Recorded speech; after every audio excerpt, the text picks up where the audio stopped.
Hi, in this video, we will have a brief discussion about Microsoft Defender for Office 365 Safe Attachment Policy.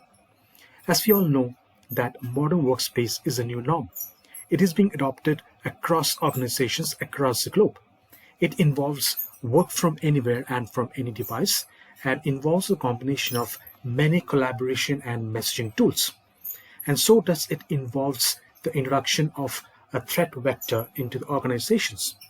So the organizations, in order to have the advantage of work from anywhere and any device, needs also to look into the threat which is being introduced by the use of these new tools.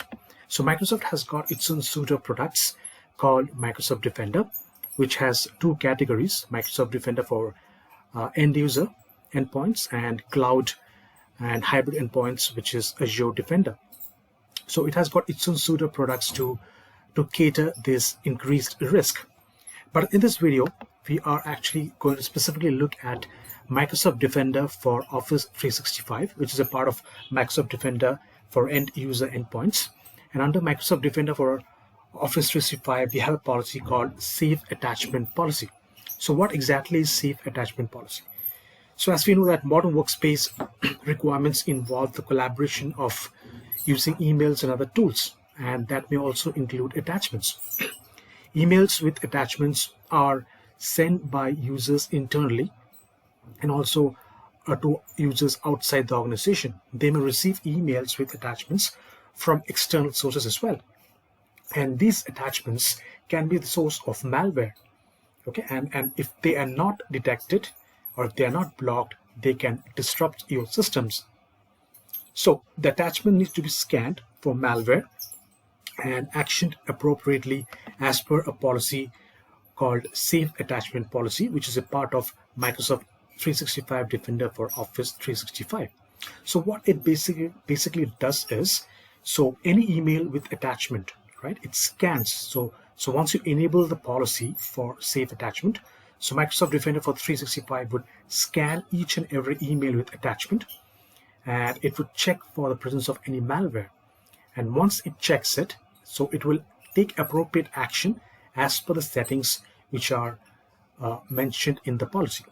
So having discussed this, let's quickly go and see the policy in the portal, right? So in order to set this Office 365 Safe Attachment Policy, we need to be going to the Microsoft 365 Admin Center, and that we have to go to the Security and Compliance Center. So this is my Microsoft 365 Admin Center, and before I go into the Security and Compliance Center, let me show you the requirements. Let me show the license need.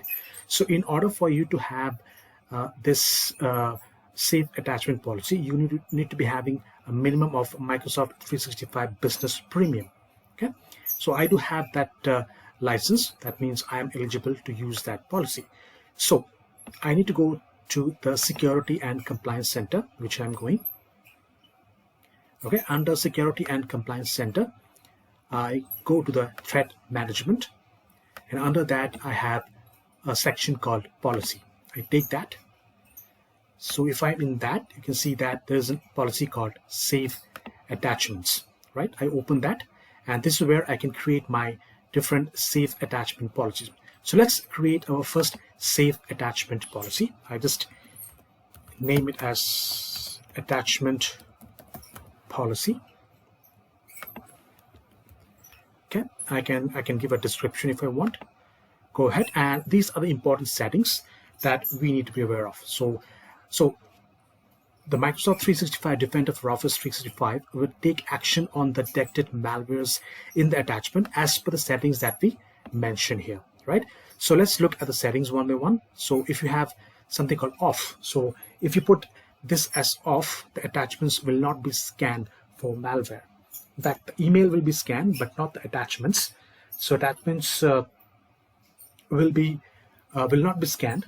So this is the kind of use case that you want to not recommend it, but still, if you have users who say they interact with trusted partners, they get a lot of emails from trusted partners, so to and fro on a daily basis, and they don't want to get blocked always. So if you have that kind of a use case, you can put this off for those subset of users. Okay, so next option is monitor, in which if I say monitor, then what happens is once the policy detects any malware, okay, so it delivers the messages as attachments.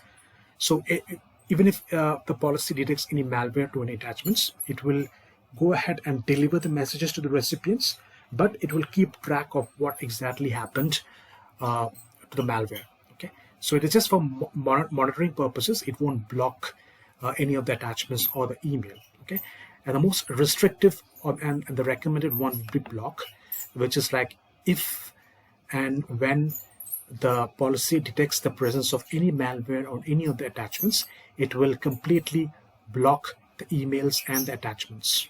Entire email will be blocked, right? So the next option is replace. So replace in the sense, so any email with attachment containing malware, it will be actually detected, and the attachment will be blocked, and the email will be delivered to the recipients. That's replace.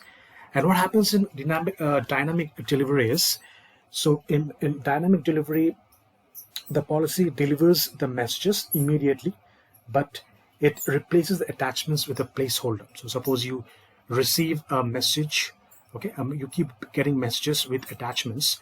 So if there is delay in getting the message, okay, if after all the scanning and everything, you ultimately there will be a small delay, right? So what it happens is the attachments will be sent separately, but you will get the email content first, and based on the result of the scanning, if the attachment doesn't have a malware, the attachment will be delivered, and if the attachment has malware, it will be quarantined. Okay, so that's the option for dynamic delivery.